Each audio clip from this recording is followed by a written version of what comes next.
નમસ્કાર મિત્રો, જય ભારત, જય હિન્દ. સ્વાગત છે તમારું બધાનું લીડર ટ્રેડિંગ ગુજરાતી યુટ્યુબ ચેનલમાં.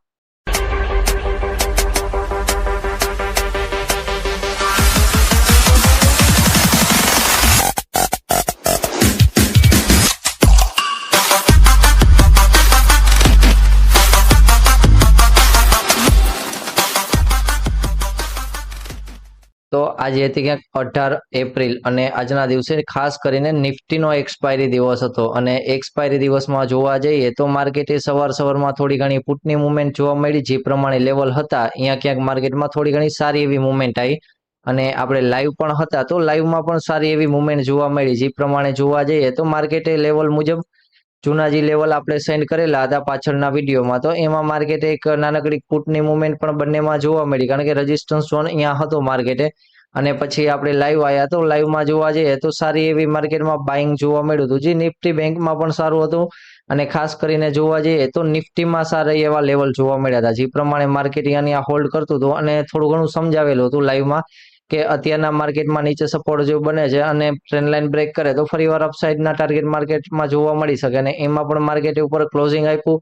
પછીની એક કેન્ડલ હતી તો એક જ કેન્ડલમાં ક્યાંક સારા એવા પ્રીમિયમ જોવા મળ્યા હતા અને જે પ્રમાણે એક ટ્રેન્ડ લાઇન આપી હતી કે માર્કેટ જ્યાં સુધી આ ટ્રેન્ડ લાઇન ઉપર છે ત્યાં સુધી અપ ટ્રેન્ડમાં જોઈ શકો છો. ફરીવાર ડાઉન સાઇડમાં નીચે બ્રેક કરે તો પછી પુટનો વ્યૂ રાખવો હોય તો એના નીચે જ ક્યાંક જોવા મળે. અને જોવા જઈએ તો 300ની ઝોન હતું તો માર્કેટમાં ક્યાંક સ્ટ્રાઇક પ્રાઇસ વાળું પણ ઝોન હતું તો એના ઉપર 20 પોઈન્ટ ઉપર અને 20 પોઈન્ટ નીચેનું જો ઝોન કરી નાખ્યું હોય તો પણ માર્કેટમાં તમને ક્યાંક મુવમેન્ટ જોવા મળી હોય. કારણ કે ઉપરના ઝોનમાં જોવા જઈએ તો 320ના ઝોન ઉપર ક્યાંય 10 મિનિટની એક કેન્ડલ આજના દિવસની ક્લોઝિંગ નથી આવી અને માર્કેટ અહીંયા હોલ્ડ કરતું હતું. પ્લસમાં નીચે જોવા જઈએ તો નીચે માર્કેટે નીકળીને પણ સારી એવી મુવમેન્ટ ઝડપથી જોવા મળી હતી. કારણ કે એ વસ્તુનો ઉપયોગ કર્યો હોય તો આ ક્યાંક પુટની મુવમેન્ટ તો જોવા મળી હોય. બાકી માર્કેટમાં જે લોકો પુટની મુવમેન્ટ વિચારતા હોય એ લોકોએ ટ્રેન્ડ લાઇન બ્રેકમાં એન્ટ્રી કરી હોય તો ત્યારે જ એને પુટની મુવમેન્ટ જોવા મળ્યું. કારણ કે એની એન્ટ્રી થોડીક 3-4 કેન્ડલ પહેલા પુટની એન્ટ્રી હતી ને પછી માર્કેટમાં સારી એવી સ્પાઇક વાળી કેન્ડલ પણ જોવા મળી. અને જે પ્રમાણે નીચેના લેવલ હતા કે 0.69નું સપોર્ટ ઝોન હતું તો માર્કેટે એ જ ઝોન પાસે થોડોક સપોર્ટ ઝોન લીધો, માર્કેટે હોલ્ડ કર્યું અને અહીંયા પણ એક નાનકડો ફ્લેગ બનાવીને પછી પણ બ્રેકઆઉટ આપીને માર્કેટે સારી એવી મુવમેન્ટ ક્યાંક જોવા મળી. તો ચલો આજના દિવસે તો આવું ક્યાંક હતું અને લાઈવમાં હતા તો લોકોએ ક્યાંક સારી એવી એન્ટ્રી પણ જોઈ હતી અને થોડું ઘણું સમજવાનું હતું તો એ પણ જોવા મળ્યું હતું. અને જે આ સ્પાઇક આવ્યું છે કોઈ લોકોની એમાં એન્ટ્રી હોય કે ન હોય પણ આવી એન્ટ્રીઓ છે એ આપણે અહીંયા માથે બેઠા હોય તો પણ આ એન્ટ્રીમાં જો અંદરથી એન્ટ્રી ઓલરેડી હોય તો કેચઅપ થાય. પછી આવી જે ડાયરેક્ટ જ કેન્ડલ બનતી હોય એમાં માર્કેટમાં ટ્રેડ પણ ન થવા દે, કારણ કે તમે જે લેવા જાઓ ત્યાં ભાવ ક્યાં પણ પહોંચી ગયા હોય તો એવી એન્ટ્રી કેવી કેન્ડલો જોઈને પછી ખોટું કે એવું નહીં કરવાનું કે આપણે રહી ગયા છીએ આ તે કાંઈ. ફરીવાર સેટઅપ બને તો સેટઅપ બને ત્યારે એન્ટ્રી કરો. વચમાં જે કેન્ડલો આવે છે એ આપણા જો સેટઅપમાં નથી આવતી તો આપણા માટે કાંઈ કામની નથી, એના જેવું જ છે. તો એનું પણ ખાસ ધ્યાન રાખવાનું. અને જે પ્રમાણે ન્યૂઝ ચાલે છે તો ન્યૂઝની અને બધી ઇફેક્ટ માર્કેટમાં પડે છે,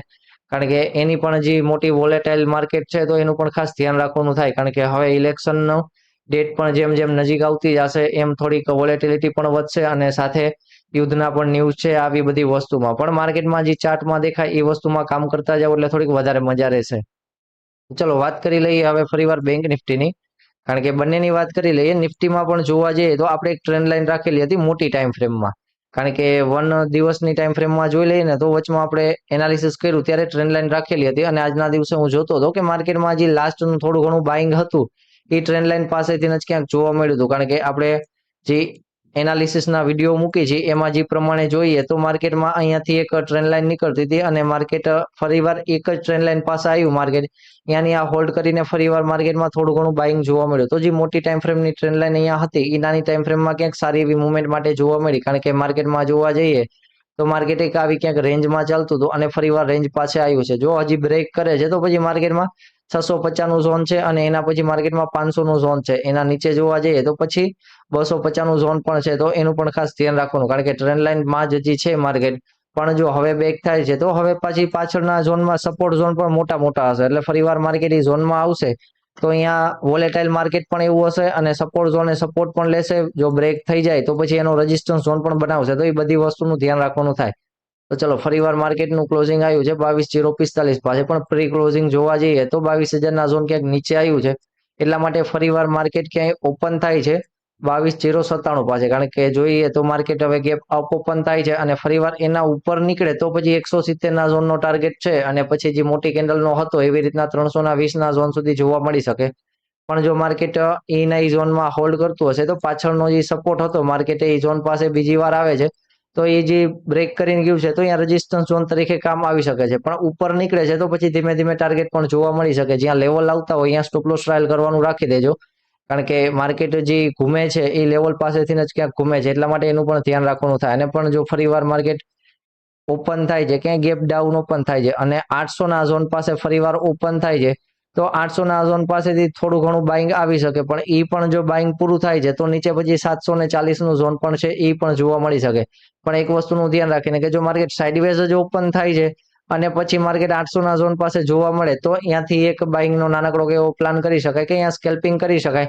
ફરીવાર એકવાર 888 વાળા ઝોન પાસે આવે તો અહીંયા 88 પોઈન્ટનો એક સારો એક ટાર્ગેટ જોવા મળી શકે, કારણ કે માર્કેટ ડાયરેક્ટ 800 નો ઝોન બ્રેક નહીં કરે અને જો સાઇડવેઝ ઓપન થઈને 800 ના ઝોન પાસે જોવા મળશે તો વચમાં ક્યાંક એક સારું એવું બાઇંગ પણ જોવા મળી શકે. અને જો એ બાઇંગ ફેલ થાય છે તો તરત અહીંયાથી પુટની એન્ટ્રી જોવા મળી શકે કે જેનો ટાર્ગેટ 740 અને એના નીચે 640 નો પણ હોઈ શકે.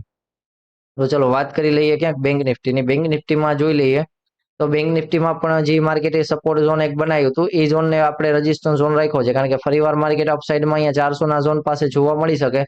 તો 400 ના ઝોન ઉપર નીકળે તો પછી 500 નું ઝોન પણ છે, પણ 500 ના ઝોન પાસે પણ એક રેઝિસ્ટન્સ ઝોન રાખી શકાય કે જે પ્રમાણે માર્કેટમાં 400 ને 500 બંને ઝોન છે એ રેઝિસ્ટન્સ તરીકે કામ આવી શકે.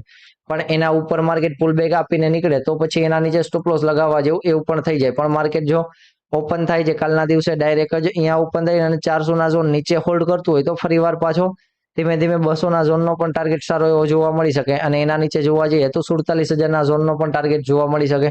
પણ જો માર્કેટ ઓપન થાય છે 47,000 ના ઝોન પાસે જ ક્યાંક તો પાછળમાં એકવાર થોડુંક બાઇંગ આવ્યું હતું અને માર્કેટ 47,000 ના ઝોન ઉપર ને ઉપર હોલ્ડ કરતું હશે તો એક થોડોક સપોર્ટ ઝોન જોવા મળશે, કારણ કે સપોર્ટ ઝોન હશે તો અહીંયાથી થોડુંક બાઇંગ પણ જોવા મળશે અને 200 ના ઝોન સુધીનો ટાર્ગેટ પણ જોવા મળશે.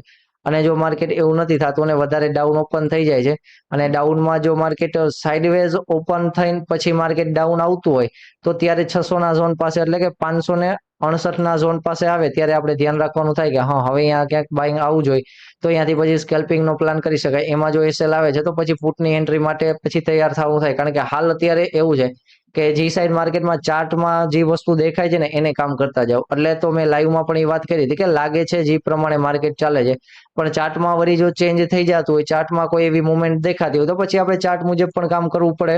તો એનું પણ બધી વસ્તુનું ધ્યાન રાખવું પડે. પણ જો માર્કેટ ફરીવાર ડાયરેક્ટ જ ગેપ ડાઉન ઓપન થઈ જશે તો અહીંયા સારો એવો સપોર્ટ જોવા મળશે. અને પછી જો માર્કેટ એ સપોર્ટ ઝોન પણ અહીંયાથી બ્રેક થઈ જાય છે તો નીચે જોવા જઈએ તો 46,000 ના ઝોન પણ છે એ પણ ક્યાંક જોવા મળી શકે આવનારા સમયમાં. પણ માર્કેટમાં એવું હશે કે હવે જો માર્કેટ અહીંયાથી નીકળે તો વોલેટાઇલ માર્કેટ તો હશે જ, પણ વોલેટાઇલમાં થોડુંક વોલેટાઇલ ઓછી થાય અને માર્કેટ ધીમે ધીમે જે ઝોનમાં આવે છે એ ઝોનને રિસ્પેક્ટ કરી અને સપોર્ટ ઝોન હોય તો સપોર્ટ માર્કેટ લે અને રેઝિસ્ટન્સ ઝોન હોય તો અહીંયા રેઝિસ્ટન્સ ઝોન તરીકે માર્કેટ જાય. અને જો એમને ડાયરેક્ટ બ્રેક થાય છે તો પછી એનો પુલ બેક વાળી પણ એન્ટ્રી કરી શકાય.